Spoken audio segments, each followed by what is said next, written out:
2004 के उद्घाटन के 30 साल पूरे हो गए हैं चैनल सुरंग या चुन्नेल, या जैसा कि वे कैलिस में कहते हैं, ले सुरंग सूस ला मंच। ये भूमिगत समुद्र के नीचे रेल मार्ग सुरंग इंग्लैंड को फ्रांस से जोड़ती है, पार करती है इंग्लिश चैनल का सबसे संकरा। लेकिन अभी भी वह संकीर्ण खंड नहीं है।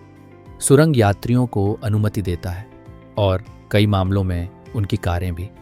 बस में चैनल पार करने के लिए 99 मील प्रति घंटे की गति से आधे घंटे से अधिक, जबकि वहाँ लंबी सुरंगें हैं। यह दुनिया की सबसे लंबी पानी के नीचे की सुरंग है। जब इसे 1980 के दशक के मध्य में प्रस्तावित किया गया था तो यह अब तक की सबसे महंगी निर्माण परियोजना होने के लिए तैयार किया गया था, और कई मेगा परियोजनाओं की तरह यह बजट से अधिक चला गया और 1 साल देर से खुला।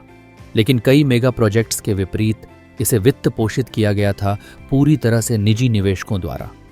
यह भी एक अच्छी बात है, क्योंकि यह वास्तव में एक नहीं है मेगा वित्तीय सफलता। बीबीसी ने एक बार कहा था कि आपके दृष्टिकोण के आधार पर चैनल सुरंग 20वीं शताब्दी की सबसे बड़ी इंजीनियरिंग कारनामों में से एक है, या इनमें से एक है। इतिहास में सबसे महंगे सफेद हाथी या नहीं, सुरंग के बीच पौराणिक है इंजीनियरों। और 30वीं वर्षगांठ के प्रकाश में मैंने सोचा कि यह समय के बारे में था जब मैंने इसे खोदा। यह किसी भी सुरंग को बनाने का चुनौतीपूर्ण प्रयास है समुद्र के नीचे, और यह स्मारकीय परियोजना कुछ स्मारकीय बाधाओं का सामना करना पड़ा। जटिल क्रिटेशियस भूविज्ञान से हवा के दबाव के प्रबंधन के लिए पानी का दबाव, और यहाँ तक कि वित्तीय दबाव। मुझे लगता है कि बहुत सारे तकनीकी विवरण हैं इस परियोजना के बारे में इतना दिलचस्प है। मैं ग्रेडी हूँ और यह प्रैक्टिकल इंजीनियरिंग है। आज हम चैनल सुरंग के बारे में बात कर रहे हैं। संगीत संक्रमण। स्थायी संबंध बनाने का विचार अंग्रेजी में इंग्लैंड और फ्रांस के बीच चैनल कोई नया नहीं है।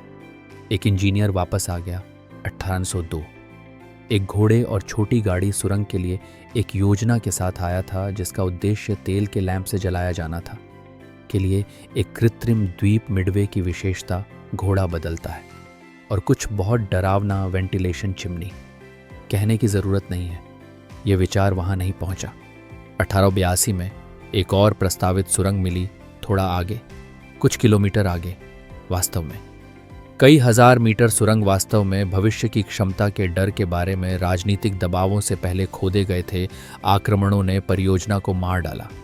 1970 के दशक तक सुरंग बनाने की एक और कोशिश टूट गई जमीन, लेकिन वह परियोजना भी गिर गई। यह 1980 के दशक के मध्य तक नहीं था कि सुरंग के लिए प्रस्ताव, जैसा कि हम जानते हैं कि यह था, स्वीकार किया और बयाना में काम शुरू किया। मुट्ठी भर उस समय अन्य प्रस्तावों पर भी विचार किया गया था, जिसमें एक और भी महत्वाकांक्षी परियोजना शामिल थी। पैराफिल नामक एक विदेशी फाइबर का उपयोग करके समुद्र से 70 मीटर ऊपर एक बिल्कुल विशाल निलंबन पुल और विशाल कंक्रीट ट्यूबों के भीतर यातायात ले जाना। अप्रत्याशित रूप से यह राक्षस पुल नहीं मिला चयनित। भूमिगत इलेक्ट्रिक रेल मार्ग कनेक्शन की योजना जीत गई और काम शुरू हुआ चैनल सुरंग। लेकिन यह इतना नहीं है। एक किस्म के साथ 3 अलग अलग सुरंगों के रूप में सुरंग उनके बीच संबंधों की 2 मुख्य रेलवे सुरंगें हैं, जिनमें से प्रत्येक में एक तरफा सेवा है चैनल, और एक तीसरी सेवा सुरंग जो चलती है दोनों के बीच। 3 सेवा सुरंगें प्रत्येक चैनल के दोनों ओर शुरू हुआ, और बहुत प्रभावशाली रूप से बीच में गहरा मिला समुद्र तल के नीचे 2 फीट से कम के ऑफसेट के साथ। वे कुछ को शामिल करने में भी सक्षम थे उन पिछले असफल प्रयासों के काम का। इस खुदाई की सटीकता और भी अधिक है प्रभावशाली जब आप मानते हैं कि सुरंगें समतल या सीधी नहीं हैं। भूविज्ञान अंग्रेजी चैनल का इसे हल्के ढंग से रखना थोड़ा जटिल की परतें हैं, विभिन्न प्रकार की तलछटी संरचनाएं, और परियोजना का पालन करने के लिए डिजाइन किया गया था चाकमाल के रूप में जाना जाने वाला एक परत का मार्ग। हालांकि कुछ भूवैज्ञानिक इसे मार्ली चाक कहते हैं।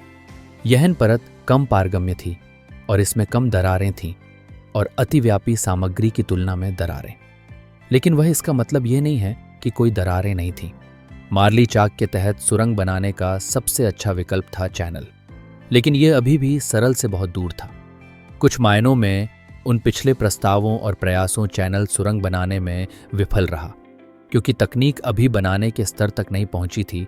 इस तरह की परियोजना संभव है, लेकिन 1980 के दशक तक उपकरण के एक टुकड़े ने भारी प्रगति की थी दक्षता और सुरक्षा में। रचनात्मक स्वभाव के साथ आप किसी भी सिविल इंजीनियर से उम्मीद करेंगे। उन्हें उपयुक्त नाम दिया गया है, टनल बोरिंग मशीन या टीबीएम। ड्रिलिंग भीड़ में से सिर्फ एक है टनलिंग ऑपरेशन में होने वाली नौकरियों की, और टीबीएम उन सभी को संयोजित और पूरा करने का प्रबंधन करते हैं एक विशाल और अविश्वसनीय रूप से जटिल मशीन में कि कई अलग अलग शैलियों और आकार हैं टीबीएम। और चैनल सुरंग ने काम खत्म करने के लिए कुल 11 अलग अलग मशीनों का इस्तेमाल किया। हम में से अधिकांश एक छेद ड्रिलिंग की प्रक्रिया से परिचित हैं, लेकिन मिट्टी और चट्टान के माध्यम से कर रहा है, पानी के नीचे, एक विशाल दूरी के पार। जैसा कि आप कल्पना कर सकते हैं, प्रक्रिया में कुछ बारीकियों को जोड़ता है। एक के लिए कोई ड्रिल बिट्स नहीं हैं जो मील तक फैले हुए हैं, इसलिए पूरी मशीन को सुरंग के अंदर फिट करना होगा, यह बना रहा है। 2 के लिए ड्रिल के पीछे धक्का देने के लिए कोई बड़े हाथ नहीं है, इसके बजाय सुरंग बोरिंग मशीनें सुरंग की दी